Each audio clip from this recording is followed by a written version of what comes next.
ছোট পর্দার আলোচিত অভিনেত্রী সামিরা খান মাহি জানালেন এক মর্মান্তিক খবর।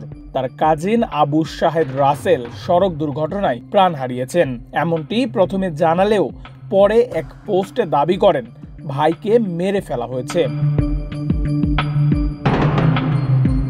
ঘটনাটি ঘটে কুমিল্লার ময়নামতি এলাকায়। একটি নোয়া গাড়িকে কয়েকবার ধাক্কা দিয়ে পানিতে ফেলে দেয় একটি অজানা বড় গাড়ি। অনেক পানি থাকায় গাড়িটি ডুবে যায়। প্রায় 15 মিনিট পর মোটরসাইকেল আরোহীরা গ্লাস ভেঙে তাকে উদ্ধার করেন।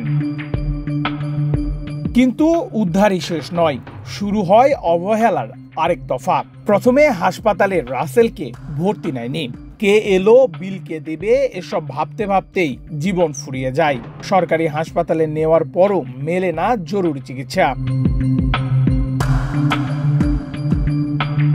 মাহির প্রশ্ন, প্রথমে কি আসা উচিত, জীবন না টাকা? কেন রাস্তায় মানুষ কষ্টে মরলেও কেউ সাহায্যে আসে না? আজ তার বড় ভাই, কাল হয়তো আমাদের কেউ। সামাজিক যোগাযোগ মাধ্যমে মাহির এই আবেগী স্ট্যাটাস ছুঁয়ে গেছে বহু মানুষের হৃদয়। তবে এখন পর্যন্ত জানা যায়নি কে বা কারা এ দুর্ঘটনার জন্য দায়ী। এদিকে সংবাদ মাধ্যমকে সামিরা খান মাহি জানিয়েছেন, কোন গাড়ি ধাক্কা দিয়েছে কেউ সেটি জানে না। এ কারণে আইনি পদক্ষেপ নেওয়া সম্ভব হচ্ছে না।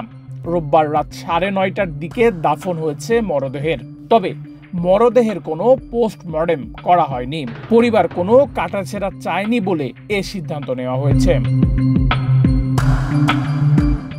এ ঘটনায় প্রশ্ন উঠেছে সমাজ, স্বাস্থ্য ব্যবস্থা ও মানবতার বর্তমান রূপ নিয়ে। আর মাহির দাবি, মানবতা ফিরে আসুক, মানুষের প্রাণী হোক অগ্রাধিকার।